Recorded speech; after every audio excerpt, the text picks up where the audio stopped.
اب غیر مسلم ممالک میں رہائش پذیر مسلمانوں کے بھی کچھ مسائل ہیں, کوشچنز ہیں.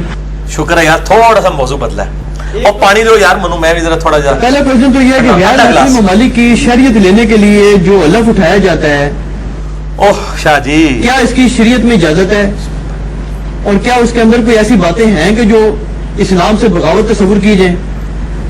دیکھیں شاہ جی, یہ جو غیر مسلم, یہ ڈاکٹر طاہر القادری صاحب پہ بھی آیا تھا جی, ملکہ وکٹوریہ کا الف, اور یہ وہ طاہر القادری صاحب نے تو الف لیا ہوا ہے, لوگوں کو پتا ہے.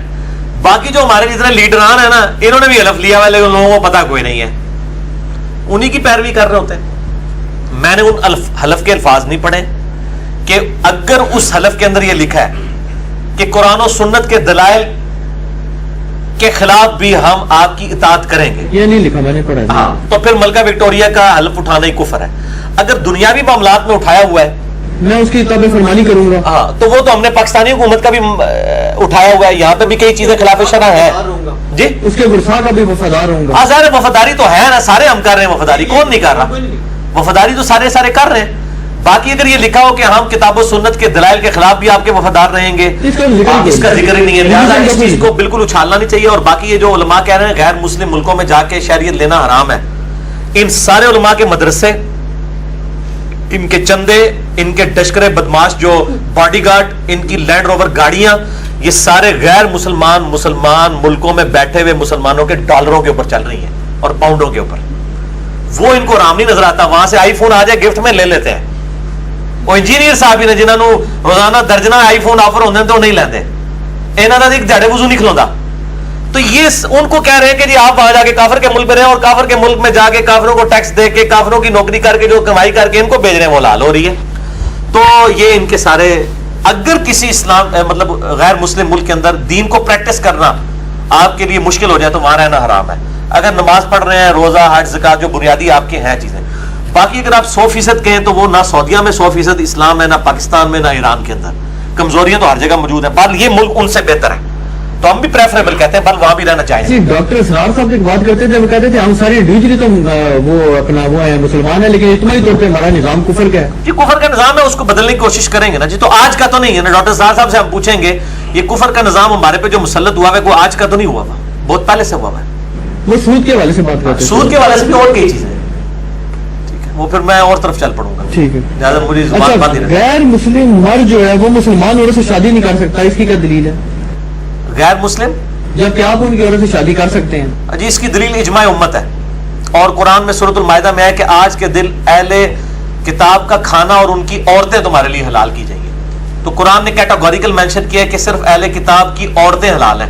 اگر مرد بھی حلال ہوتے نا تو اللہ تعالیٰ فرما دیتا. امت نے اجماعی طور پہ اس کو لے لیا ہے کہ مرد جو ہے نا وہ اہل کتاب کا مسلمان عورت کے لیے نہیں, اور اس کی وجہ یہ کہ مرد چونکہ ڈومیننٹ ہوتا ہے, اس کے ہاں اگر کوئی یہودیہ یا عیسائی عورت آ جائے گی تو آج کے دور کی بات نہیں ہو رہی, اس زمانے میں. نہیں, اجماع بھی تو مردوں نے کیا نا, یہ تو پھر عورتیں یہ نہیں, اجماع امت نے کیا ہے. مولوی سارے نہیں, دیکھیں قرآن نے جب دلیل دی نا, قرآن جب ایک چیز کو کیٹاگوریکل ڈیسیژن کر رہے ہیں نا, اہل کتاب کا کھانا ذبیحہ حلال ہو گیا, تو اس نے کہہ دیا نا. اب اسے یہ نہیں کہا کہ بکری کا ذبیحہ, اونٹ کا, گھوڑے کا, گھوڑا بھی حلال ہے, پتا ہے نا گھوڑا بھی حلال ہے. ترکی دے انفی کھانے نے تھے, انفی مکروہ کہنے نے, ترکی میں سارے یہ کھائے جاتے ہیں. اہل حدیث تو پہلے قائل ہے گدھا بہرحال حرام ہے. تو جب ذبیحہ کہہ دیا سارے ذبیحہ حلال ہو گئے. اسی طریقے سے جب کہہ دیا کہ اہل کتاب کی عورتیں حلال ہو گئی, تو اب یہ بڑا اچھا موقع تھا, کہا جاتا کہ اہل کتاب سے نکاح کرنا حلال ہو گیا. عورتیں حلال کر کے اللہ تعالیٰ نے ڈیسیژن سنا دیا کہ عورتوں والا معاملہ ہے, اس کے اوپر دلیل لانی ہے. اجماع امت نے اس کو ایکسیپٹ نہیں کیا اس حوالے سے, اور ظاہر ہے کہ چونکہ قرآن میں عورتوں کا ذکر ہے, مردوں کا نہیں ہے, لہذا مرد اہل کتاب کا جو مرد ہے مسلمان عورت کے ساتھ شادی نہیں کرے گا, ورنہ مرد ڈومیننٹ ہے. اور ایون آج کے دور میں بھی جب عورتوں کو اتنے حقوق مل چکے ہیں, پھر بھی مرد ہی ڈومیننٹ ہے. آج بھی جو ہے وہ عورتوں کو بڑے تذلیل کے ساتھ وہاں پہ ڈیل کیا جاتا ہے. گورنمنٹ جتنی مرضی پروٹیکشن دے, آج بھی عورتوں کی بیچاروں کی پھینٹی لگتی ہے. بعض مردوں کی بھی لگتی ہے وہاں پہ, لیکن عورتوں کی بھی لگتی ہے. اچھا نہیں بھائی, یہ کفار کے ساتھ جو ساتھ دیتے ہیں مسلمان ممالک بہت, اور اکثر و بیشتر تو اسلامی ممالک کے خلاف بڑھ چڑھ کر ملٹریلی بھی ان کو سپورٹ کرتے ہیں, سیاسی طور پہ بھی. دیکھیں یہ سیاسی سوالات ہیں, میں ان کے جواب میں یہی کہوں گا کہ شرعی مسئلہ بتاؤ. شرعی مسئلہ میرے بھائی اتنا آسان نہیں ہے بتانا. کوئی گنجائش ہے اس کی؟ جی میں بتاتا ہوں آپ کو. یہ کوئی صورت نہیں. دیکھیں مسئلہ یہ ہے کہ شریعت میں جب آپ جائیں گے تو پھر آپ کو ایک اینگل سے چیزوں کو نہیں دیکھنا ہوگا. تقیہ کا ذکر سورہ آل عمران میں موجود ہے, کہ آپ کافروں کی ڈر کی وجہ سے جب کافر ڈومیننٹ ہو تو آپ تقیہ کر سکتے ہیں، عام حالت میں نہیں، زندگی موت کی کشمکش میں. اگر کوئی مسلمان حکومت تقیہ کر لے، جیسا کہ ابراہیم علیہ السلام کا تقیہ بھی آیا ہے بخاری مسلم میں، اور انہوں نے حضرت سارہ کے لیے کہا کہ میری بہن ہے، اور مطلب توریہ یہ کیا، دل میں سوچا کہ اسلام کے رشتے میں چھپایا، یعنی میاں بیوی کا رشتہ. تقیہ کرتے ہوئے اگر کوئی مسلمان حکومت جبکہ کافر جو ہے وہ ڈومیننٹ ہے اور دل میں برا سمجھتے ہوئے وقتی طور پہ کوئی ایک ایسا معاہدہ کر لیتی ہے تو اس کے اوپر پھر قدغن نہیں ہوگی مسلمانوں کے وسیع تر مفاد کے اندر. حتیٰ کہ سورہ الانفال کے اندر آیا کہ جس کافر قوم کے ساتھ تمہارا معاہدہ ہو اگر وہ مسلمانوں پر ظلم کریں تو تم نے مسلمانوں کے حق میں ان کے خلاف جنگ نہیں کرنی جب تک وہ معاہدہ توڑ نہ لو، یعنی تم اس معاہدے کے بھی پابند ہو. ٹھیک ہے نا. ظاہر ہے کہ یہ میں نے مسئلہ نمبر 87 اسلامی جمہوریت کے اوپر غور کروایا، اتنا سیدھا مسئلہ نہیں ہوتا.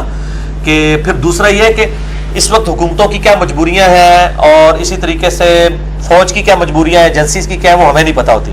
آپ رائے عامہ ضرور ہموار کریں کہ آپ اس چیز کے اوپر کہیں کہ ہمیں کافروں کا ساتھ نہیں دینا چاہیے، لیکن اس کی بنیاد پہ مسلمان حکومت مسلمان فوج کو قتل کرنا شروع کر دے، یہ بات غلط ہے.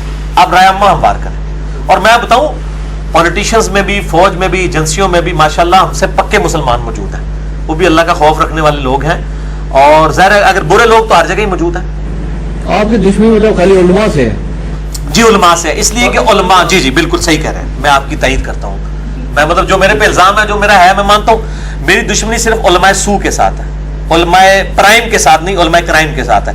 میں نے کب امام بخاری سے دشمنی کی ہے، کب امام مسلم سے دشمنی کی ہے، کب امام حنیفہ امام شافعی سے دشمنی کی ہے. آپ کے دور کے جو نہیں؟ جی ہمارے دور کے نہیں ہے. تو امام بریلوی صاحب بھی ہمارے دور کے نہیں ہیں، لیکن ہم ان سے اختلاف رائے رکھتے ہیں سخت.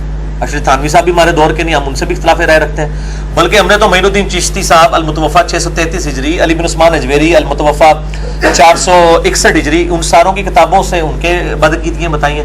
ہماری دشمنی تو سارے گستاخوں کے ساتھ ہے، ان کی کتابوں سے، ان سے نہیں. وہ اب ان کا معاملہ اللہ کے سپرد ہے، کیونکہ اب یہ پیچھے ہٹ گئے، انہوں نے کتابیں ہی نہیں لیں، غالب ہو گئی.